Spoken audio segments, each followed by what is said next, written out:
per 31 Juli tahun 2023. Realisasi pendapatan negara sampai dengan Juli tahun 2023 adalah sebesar 1,865 triliun atau sebesar 158,83% dari target, yang berarti ada penurunan 2,46% dibandingkan dengan tahun yang lalu. Pendapatan negara ini yang pertama adalah penerimaan perpajakan, yaitu sebesar 1,565 triliun atau sebesar 185,81% dari target, atau terjadi penurunan sekitar 3,71% dibandingkan dengan tahun yang lalu.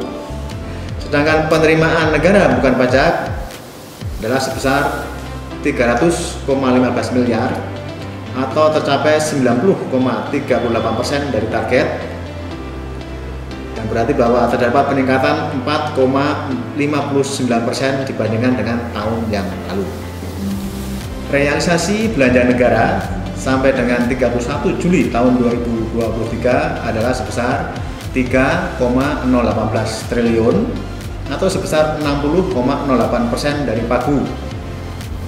Terdapat peningkatan sebesar 133,45% dibandingkan dengan tahun lalu. Untuk belanja pemerintah pusat telah terrealisasi sebesar 679,46 miliar atau sebesar 54,15% dari pagu. Terdapat peningkatan 14,42% dibandingkan dengan tahun yang lalu. Untuk transfer ke daerah telah terrealisasikan sebesar 2,33 triliun atau sebesar 62,05% dari pagu, atau terdapat peningkatan sebesar 235,03% dibandingkan dengan lalu. Untuk tahun 2023 ini KPP Klaten juga mengelola dana alokasi umum, dana bagi hasil, dan insentif fiskal. Belanja pemerintah pusat terdiri dari 1. Belanja pegawai telah direalisasikan sebesar 350,58 miliar atau sebesar 60,85% dari pagu. Terdapat penurunan 3,10% dibandingkan dengan tahun yang lalu.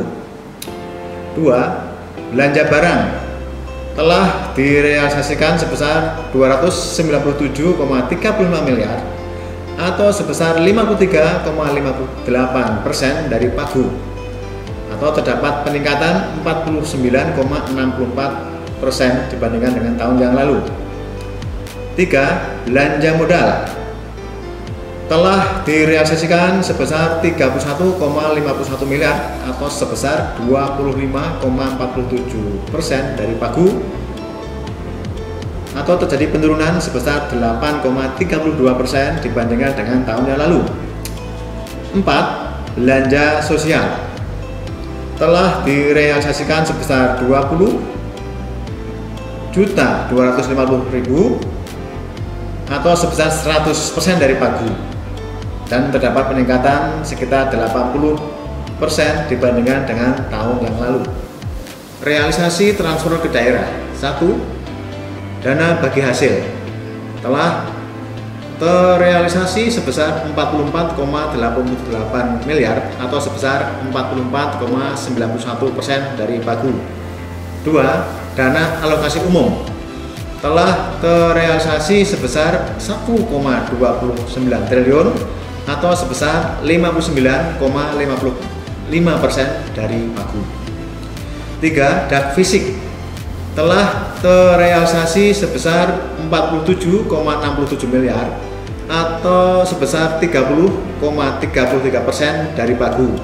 Di sini terjadi penurunan 13,48% dibandingkan dengan tahun yang lalu. 4. Dak non fisik telah terrealisasi sebesar 500,17 miliar atau sebesar 70,60% dari pagu. Nah, di sini terjadi peningkatan sebesar 180,86% dibandingkan dengan tahun yang lalu. 5. Dana desa telah direalisasikan sebesar 451,42 miliar atau sebesar 71,81% dari pagu. Terjadi penurunan sebesar 2,94% dibandingkan dengan tahun yang lalu. 6. Dana insentif fiskal telah direalisasikan sebesar 4,44 miliar atau sebesar 50% dari pagu yang tersedia. Perlu diketahui bahwa tahun anggaran 2023 ini KPP Klaten juga mengelola dana operasional kesehatan yang termasuk dalam DAK non fisik. Perlu diketahui bahwa penyaluran dana APBN sangat bermanfaat langsung untuk masyarakat. Di antaranya adalah bantuan langsung tunai dana desa Kabupaten Klaten sebesar 40,94 miliar untuk 390 desa yang terdiri dari 15.160 keluarga penerima manfaat. Bantuan langsung tunai dana desa Kabupaten Boyolali sebesar 23,92 miliar untuk 261 desa yang terdiri dari 8.936 keluarga penerima manfaat. Penanganan stunting Kabupaten Klaten sebesar 8,59 miliar untuk 9.946 rumah tangga, 2.622 ibu hamil, dan 7.476 anak. Penanganan stunting Kabupaten Boyolali dengan anggaran 13,63 miliar untuk 29.649 rumah tangga, 8.437 ibu hamil, dan 21.836 anak. Manfaat langsung untuk masyarakat pada Kabupaten Klaten diantaranya adalah penyaluran BOP reguler untuk SD dan SMP dengan anggaran sebesar 127,57 miliar untuk 913 sekolah yang terdiri dari 149.849 siswa. BOP PAUD sebesar 18,79 miliar untuk 1.129 sekolah terdiri dari 32.287 siswa. BOP kesetaraan dengan pagu 1,60 miliar untuk 12 sekolah yang terdiri dari 1.027 siswa. Manfaat langsung untuk masyarakat pada Kabupaten Boyolali, BOP reguler untuk SD dan SMP sebesar 90,37 miliar untuk 718 sekolah yang terdiri dari 102.919 siswa. BOP PAUD sebesar 15,26 miliar untuk 726 sekolah yang terdiri dari 25.233 siswa. Sedangkan BOP kesetaraan dengan anggaran sebesar 1,76 miliar untuk 14 sekolah terdiri dari 1.047 siswa. Manfaat langsung untuk masyarakat terkait dengan dak fisik pada Kabupaten Boyolali telah terrealisasi sebesar 15,01 miliar. Sedangkan dak fisik untuk Kabupaten Klaten telah terrealisasi sebesar 32,66 miliar yang terdiri dari bidang pendidikan untuk revitalisasi ruang kelas SMP, SD, dan PAUD dan sarana penunjang lainnya. Bidang kesehatan adalah untuk penguatan sistem kesehatan layanan rujukan, penurunan angka kematian ibu, bayi, dan intervensi stunting.